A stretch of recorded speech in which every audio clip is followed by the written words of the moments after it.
नमस्कार साथियों, अभी कुछ दिन पहले हिंदुस्तान के वित्त मंत्री निर्मला सीतारमण ने ये घोषणा की कि बहुत जल्द हिंदुस्तान में बैड बैंक की स्थापना होने वाली है।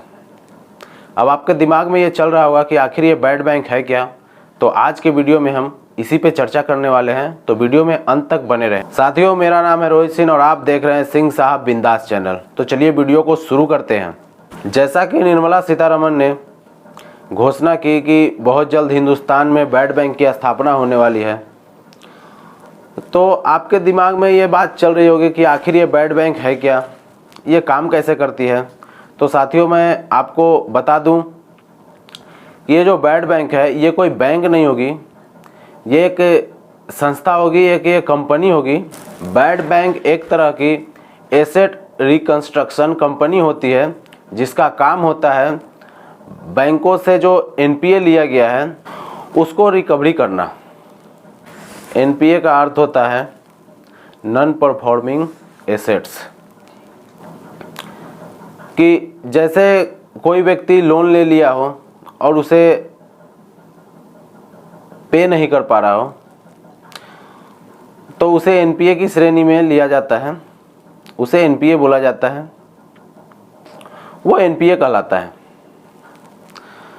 तो इस तरह के जितने भी मामले हैं, सरकार बैड बैंक की मदद से उसे रिकवरी करेगी। बैड बैंक ये काम कैसे करेगी, आपके दिमाग में चल रहा होगा, तो आपको मैं बता दूं कि जैसे किसी कंपनी ने 10,000 करोड़ का अगर लोन लिया है, तो बैड बैंक उस लोन को, जिस बैंक से भी वो आदमी लोन लिया है, उस लोन को खरीद लेगी। जो भी लोन है उस अमाउंट का 15% पे करके। जैसे कि अगर 10,000 करोड़ है तो 1,500 करोड़ में बैड बैंक उस लोन को खरीद लेगी उस बैंक से, और जो लोन का जो पैसा होगा उसे रिकवरी का काम वो बैड बैंक करेगी।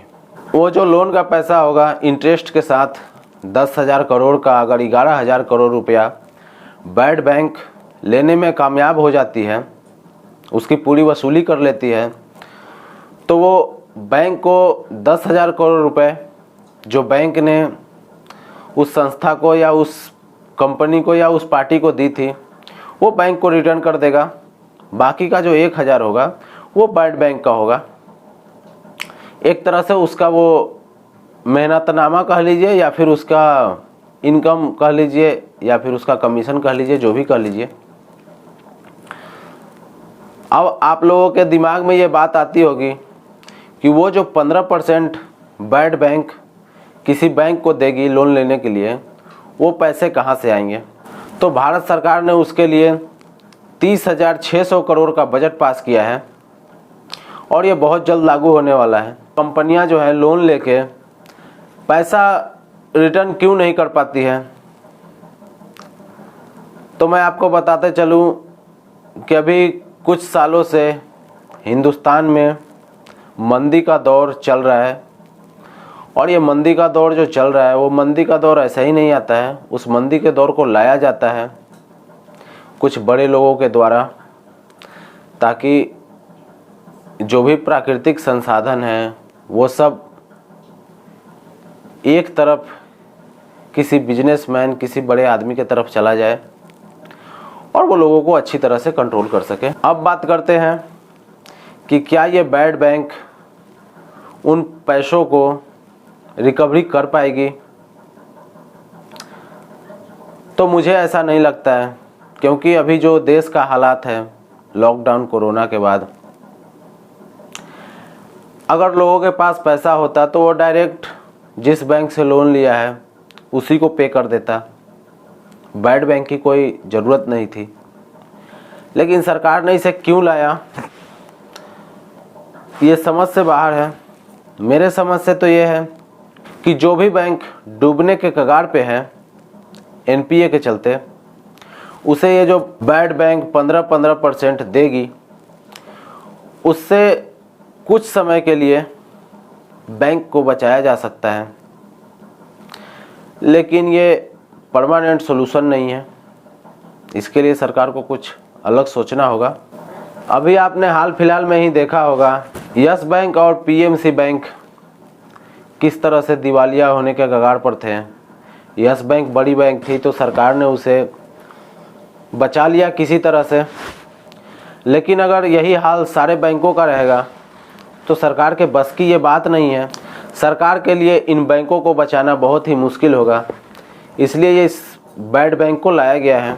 ये बैड बैंक कितना सही है कितना गलत है, क्या ये सच में लोगों के लोन का पैसा बैंक को रिटर्न करवा पाएगी, ये मेरे समझ से बाहर है, क्योंकि यहाँ लोगों के पास न काम है न पैसे हैं।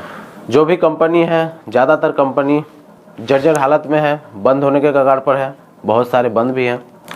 लोग परेशान हैं, 2 वक्त की रोटी नहीं जुटा पा रहे हैं। मुझे नहीं लगता कि ये एनपीए लोगों के पैसों को रिकवरी कर पाएगी, क्योंकि अगर लोगों के पास पैसा हो तभी तो रिकवरी होगी। तो ये ज़रूरी नहीं कि बैड बैंक लोगों के लोन के पैसे को रिकवरी कर ले। अब देखना यह है कि बैड बैंक अपनी भूमिका कितना निभा पाता है। ऐसे अगर सरकार को ये 15% से ही बैंकों को बचाना था तो डायरेक्ट बैंक को ही दे देती है। मेरा तो ये मानना है 2 लाख करोड़ रुपए का रिकवरी करने के लिए 30,600 करोड़ रुपए सरकार अभी खर्च करने वाली है। ये पैसा डायरेक्ट बैंक को भी दिया जा सकता था, ये मेरा मानना है। आप लोगों का इस पे क्या कहना है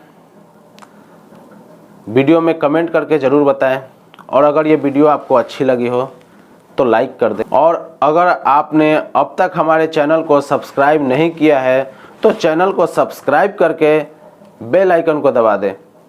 धन्यवाद।